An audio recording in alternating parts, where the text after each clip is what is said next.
guy tacos and What does like that black, mean? Like mayonnaise and tuna? What are you doing? pretty much ground beef and cheese. That's and, okay. Do you put any flavor in it?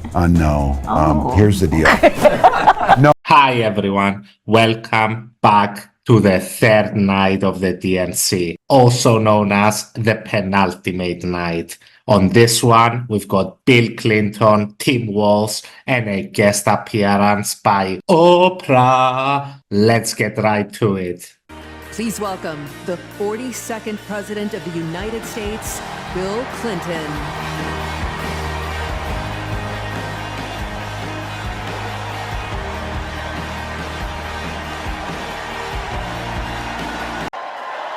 Let me ask you something.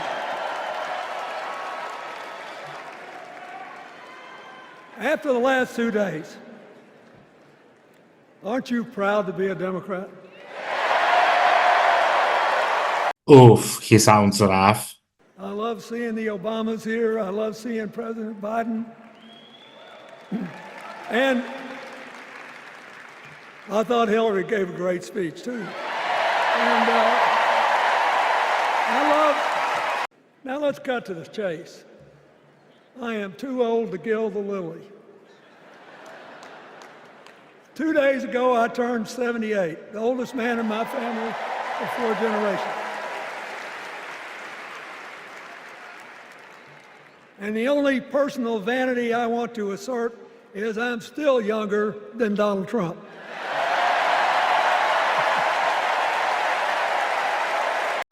I'll be so happy when she actually enters the White House as president, because she will break my record as the president who spent the most time at McDonald's. Okay, Bill, you like McDonald's. We get it. But we got an election to win. And remember, we've got a guy that's pretty good at what he does. Donald Trump has been a paragon of consistency. He's still dividing, he's still blaming, he's still belittling other people. He creates chaos, and then he sort of curates it as if it were precious art. You know, I gotta give it to Bill. That's such a creative way to describe what Trump does. I mean, look, what does her opponent do with his voice? He mostly talks about himself. No, he mostly talks about illegal immigrants killing people with Hannibal Lecter and how low IQ his opponents are. So the next time you hear him, don't count the lies. Count the eyes. Yeah, no, enough. This definitely sounded better on paper. Can we get something more substantial? Since the end of the Cold War in 1989, Go on. America has created about 51 million new jobs. I swear I checked this 3 times. Even I couldn't believe it. What's the score? Democrats 50, Republicans 1. Oof, that is damning. Damning. I almost croaked in the first debate of this election season when President Trump said nobody respected America anymore like they did when he was president. Wait. And with a straight face. Look, you got to give him. He's a good actor. With a straight face, he cited as evidence of the respect that existed for us when he was there, the presidents of North Korea and Russia.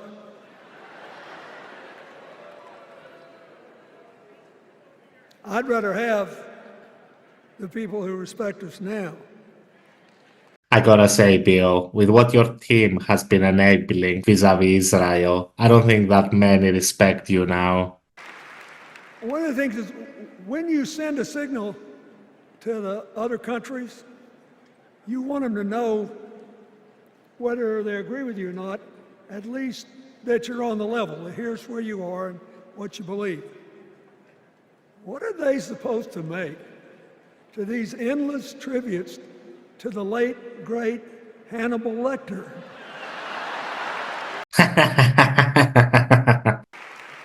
She's already made her first presidential decision, and she knocked it out of the park when she asked Governor Tim Walz to be her nominee for vice president. On that, we agree, Bill. And so, as somebody who spends a lot of time in small towns and rural areas in New York and Arkansas and other places, I urge you to talk to all your neighbors. I urge you to meet people where they are. I urge you not to demean them, but not to pretend you don't disagree with them if you do. Treat them with respect, just the way you'd like them to treat you. Bill hitting on that Obama message. In fact, Bill and Obama are extremely similar. Obama was basically the new updated version of Bill, so it's expected they'd hit the same notes in their speeches. And in fact, this is the thing that makes me least like Obama, that he's just a Black Clinton that speaks even better than the original. Their beliefs are in fact almost identical. I want to say this from the bottom of my heart. I have no idea how many more of these I'll be able to come to. I started in '76, and I've been to every one since. But no, 72. Lord, I'm getting old. But here's what I want you to know. If you vote for this team, if you can get them elected and let them bring in this breath of fresh air, you will be proud of it for the rest of your life. Your children will be proud of it. Your grandchildren will be proud of it. So,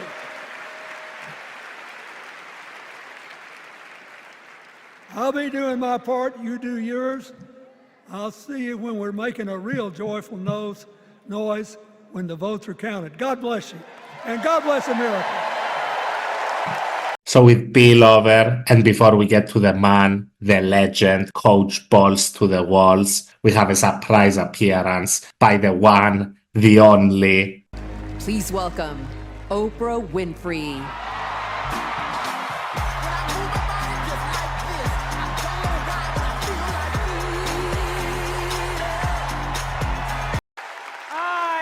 Have actually traveled this country from the redwood forests, love those redwoods, to the Gulf Stream waters. I've seen racism and sexism and income inequality and division. I've not only seen it, at times I've been on the receiving end of it. But more often than not, what I've witnessed and experienced are human beings, both conservative and liberal, who may not agree with each other, but who'd still help you in a heartbeat if you were in trouble. These are the people who make me proud to say that I am an American. Yeah, again, it's mostly an Obama speech rehash, but I want you to pay special attention to how Oprah weaves a story at the end and how masterfully it's done. I want to talk now about somebody who's not with us tonight. Tessie Prevost Williams was born in New Orleans not long after the Supreme Court ruled that segregated public schools were unconstitutional. That was in 1954, same year I was born. But I didn't have to head to first grade at the all-white McDonough 19 school with a U.S. Marshal by my side like Tessie did. And when I got to school, the building wasn't empty like it was for Tessie. You see, rather than allowing McDonough to be integrated, parents pulled their kids out of the school, leaving only Tessie and two other little black girls, Gail Etienne and Leona Tate, to sit in a classroom with the windows papered over to block snipers from attacking their 6-year-old bodies. Tessie passed away 6 weeks ago. And I tell this story to honor her tonight because she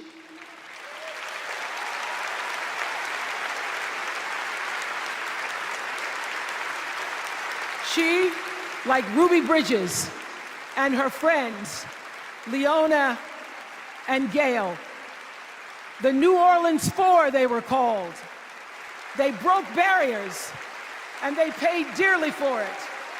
But it was the grace and guts and courage of women like Tessie Prevost Williams that paved the way for another young girl who 9 years later became part of the second class to integrate the public schools in Berkeley, California.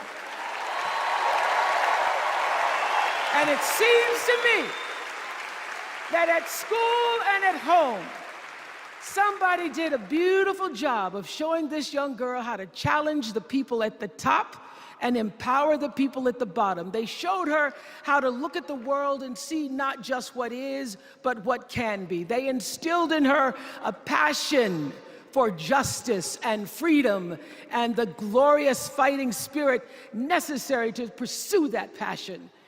And soon, and very soon,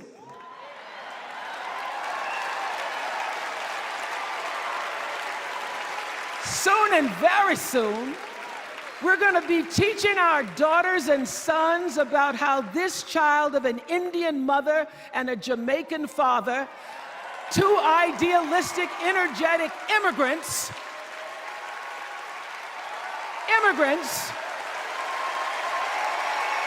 how this child grew up to become the 47th President of the United States. That is the best of America. Let us choose common sense over nonsense.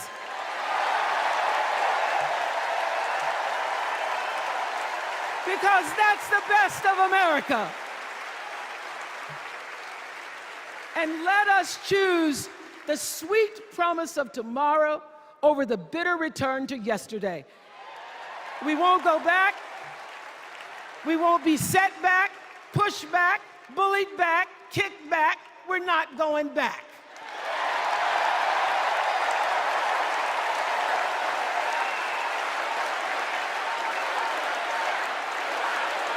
Not going back. We're not going back. So, let us choose. Let us choose truth, let us choose honor, and let us choose joy. Ladies and gents, the great Oprah. There's no doubt that this go round the Dems are bringing their A game on slogans. Not going back, baby. At least Mike Pence was polite. And now, with spirits once again riding high, it's time for the man of the hour, the coach. Please welcome the Democratic nominee for Vice President, Governor Tim Walz.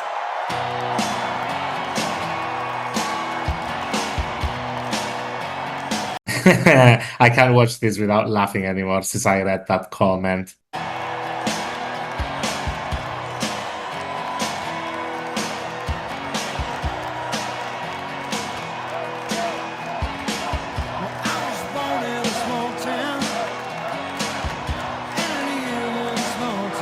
Fucking look at him. How can you not like this guy?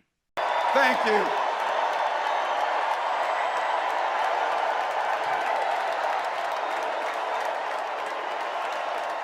Thank you. It's the honor of my life to accept your nomination for Vice President of the United States. Now, I grew up in Butte, Nebraska, a town of 400 people. I had 24 kids in my high school class, and none of them went to Yale. But I'll tell you what, growing up in a small town like that, you learn how to take care of each other.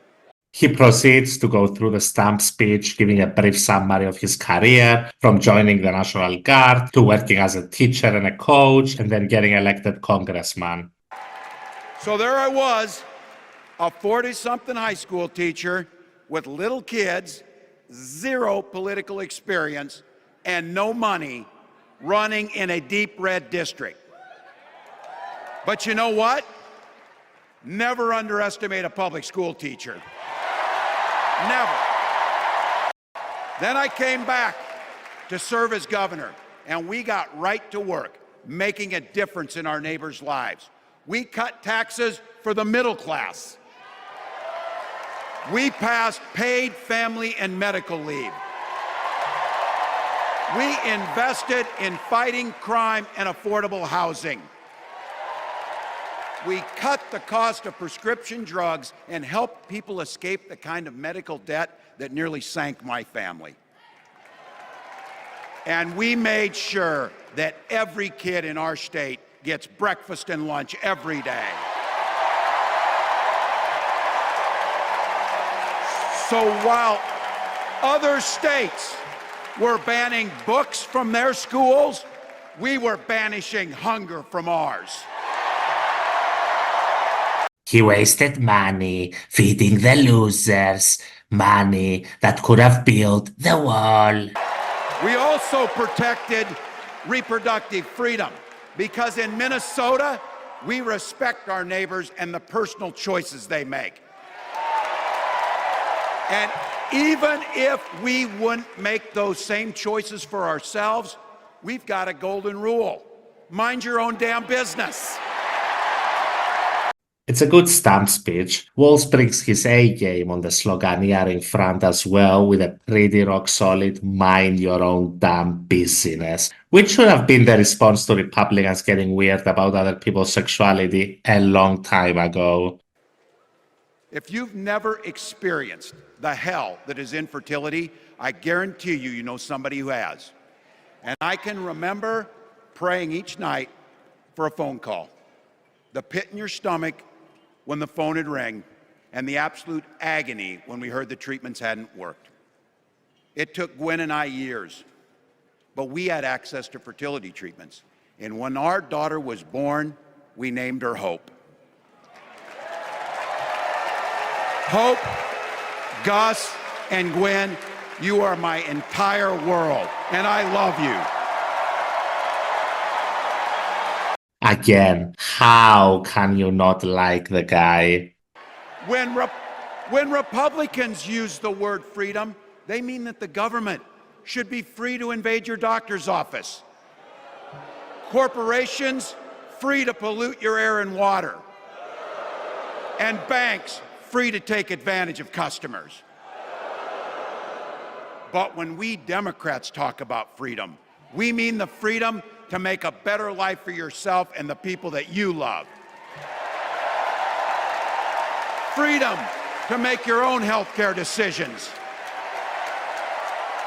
And yeah, your kids' freedom to go to school without worrying about being shot dead in the hall. Look, I know guns. I'm a veteran. I'm a hunter. And I was a better shot than most Republicans in Congress, and I got the trophies to prove it. But I'm also a dad. I believe in the Second Amendment, but I also believe our first responsibility is to keep our kids safe.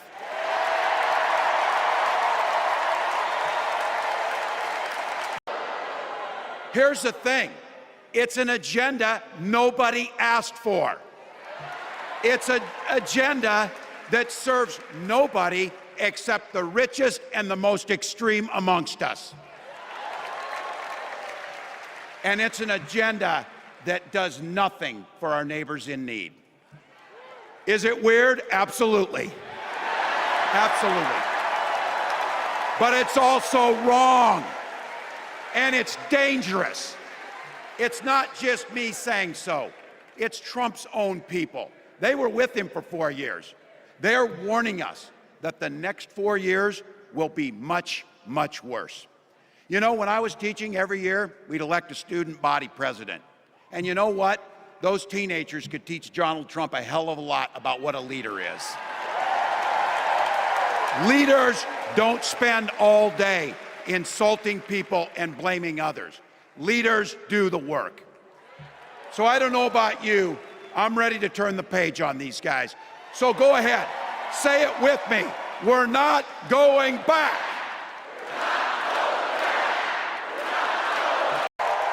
Folks, we've got a chance to make Kamala Harris the next president of the United States.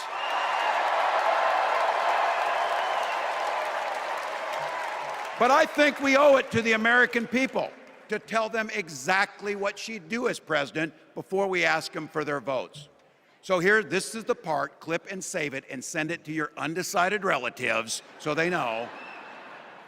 If you're a middle-class family or a family trying to get into the middle class, Kamala Harris is going to cut your taxes. If you're getting squeezed by prescription drug prices, Kamala Harris is going to take on Big Pharma. If you're hoping to buy a home, Kamala Harris is going to help make it more affordable.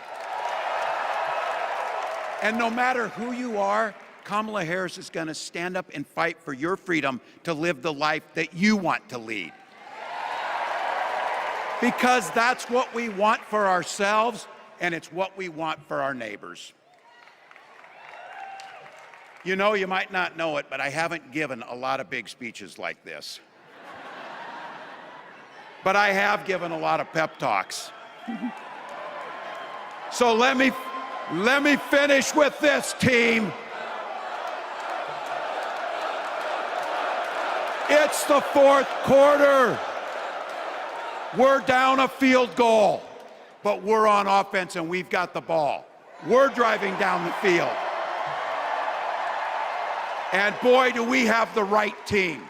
Kamala Harris is tough. Kamala Harris is experienced, and Kamala Harris is ready. Our job for everyone watching is to get in the trenches and do the blocking and tackling. 1 inch at a time, 1 yard at a time, 1 phone call at a time, 1 door knock at a time, 1 $5 donation at a time. Look, we got 76 days. That's nothing. There'll be time to sleep when you're dead. We're going to leave it on the field. Ladies and gents, Coach will sleep when he's dead, motherfucking Walz. That's how we'll keep moving forward. That's how we'll turn the page on Donald Trump. That's how we'll build a country where workers come first. Healthcare and housing are human rights. Wow, he's going full Bernie.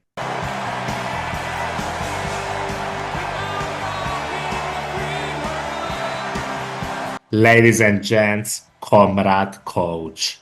The man, the coach, the legend. Keep on rocking in the free world, Coach. So that concludes the penultimate night of the DNC. For the final night, prepare yourselves for Mamala. See you tomorrow. Bye-bye.